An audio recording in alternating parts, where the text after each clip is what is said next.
Assalamu alaikum warahmatullahi wabarakatuh. How are you kids? Hope that you are fine. And today I have brought a new story for you, and inshallah you'll enjoy this story like you have enjoyed all of my previous stories. Mashallah. So let's begin.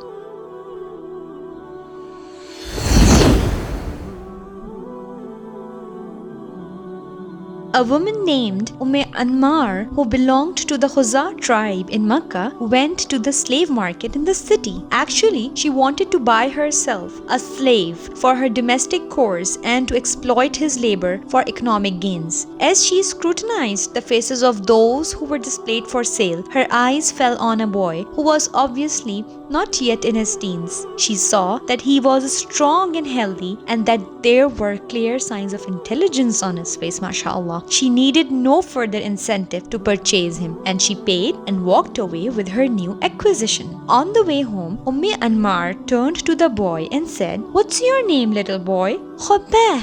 "And what's your father's name?" "Al-Arat." "Where do you come from?" "From Najd." "Then you are an Arab." "Yes, I am from Banu Tamim," the boy said. "How then did you come into the hands of the slave dealers in Mecca, dear child?" The boy said, "One of the Arab tribes raided our territory. They took our cattle and captured women and children. I was among the youths captured. I passed from one hand to another until I ended up in Mecca." The boy was very sad telling this story. Ammar placed the youth as an apprentice to one of the blacksmiths in Mecca to learn the art of making swords. The boy learned quickly and was soon an expert at the profession. When he was strong enough, Ammar set up a workshop for him with all the necessary tools and equipment from making swords. Before long, he was quite famous in Mecca for his excellent craftsmanship. People also liked dealing with him because of his honesty and integrity. Ammar gained much profit through him and exploited his talents to the full. In spite of his youthfulness, Khabab displayed unique intelligence and wisdom. Often, when he had finished work and was left to himself, he would reflect deeply on the state of Arabian society, which was so steeped in corruption. He was appalled at the aimless wandering, the ignorance, and the tyranny which he saw. He was one of the victims of this tyranny. Khabab was privileged to be in Mecca when the first rays of the light of Islam penetrated the city. To Khabab, the teachings of Muhammad were like a powerful light, dispelling the darkness of ignorance. He went and listened to these teachings directly from him without any hesitation. He stretched out his hand to the Prophet with respect and testified that there is no God but Allah, and Muhammad is his servant and his messenger. He was among the first 10 persons to accept Islam. Subhanallah.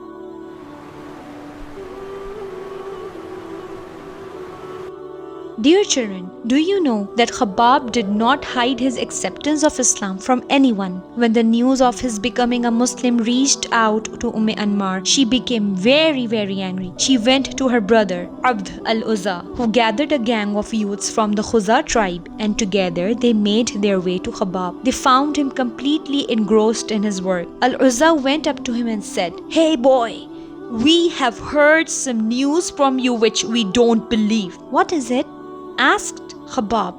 "We have been told that you have given up your religion and that you now follow that man from the Banu Hashim." "I have not given up my religion," replied Khabab calmly. "I only believe in one God who has no partner. I reject your idols and I believe that Muhammad is the servant of God and his messenger." No sooner had Khabab spoken these words than Al-Uzza and his gang set upon him. They beat him with their fists and with iron bars, and they kicked him until he fell unconscious to the ground with blood streaming from the wounds he received. The news of what happened between Khabab and his slave mistress spread throughout Mecca like wildfire. People were astonished at Khabab's daring. They had not yet heard of anyone who followed Muhammad with that confidence. The Khabab affair shook the leaders of the Quraysh. They did not expect that the blacksmith, such as belonged to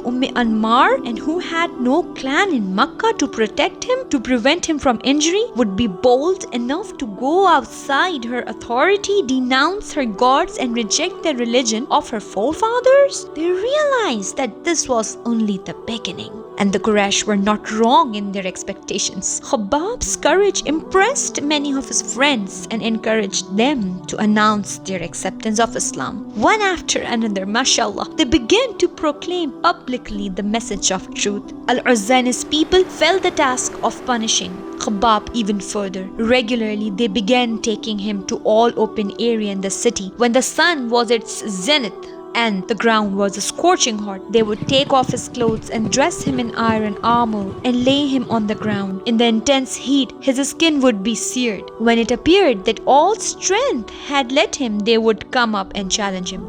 Now tell me, what do you say about Muhammad? He has come with the religion of guidance and truth to lead us from darkness into light. They would become more furious and intensify their beating. When they would ask about Allah and Al-Uzza, Khabab would reply firmly, "Two idols, deaf and dumb, that cannot cause harm or bring any benefit." This enraged them even more, and they would take a big hot stone and place it on his back. Khabab suffered long, and his only recourse was to prayer. He prayed for the punishment of Anmar and her brother. His release from pain and suffering only came when the Prophet ﷺ gave permission to his companions to immigrate to Medina.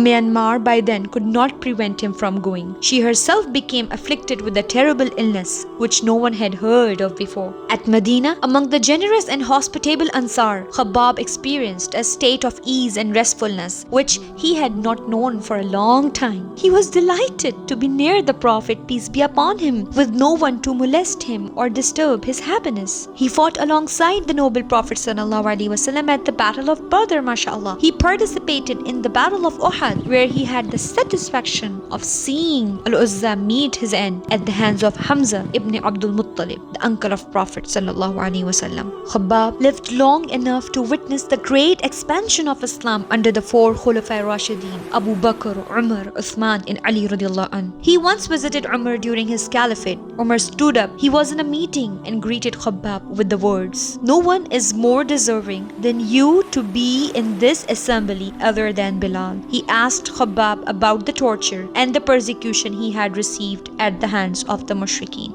He then exposed his back, and even Umar was astonished at what he saw. Sometimes Khabab radiallahu ta'ala anhu started weeping. When Sahaba asked him, "Why are you weeping, Khabab?" He said, "I weep because my companions have passed away and they did not obtain any such reward in this world like I have gained in this world. I have lived on and have acquired this money, wealth, and I fear that this will be the only reward for my deeds." Soon after he passed away, the Khalifa Ali ibn Abi Talib, may God be pleased with him, stood at his grave and said, "May God have mercy on Khabab. He accepted Islam wholeheartedly. He performed hijrah willingly. He lived as a mujahid, and God shall not withhold the reward of one who has done good. Indeed, may Allah guide us to the path which his companions choose for themselves. Ameen, Ya Rabb.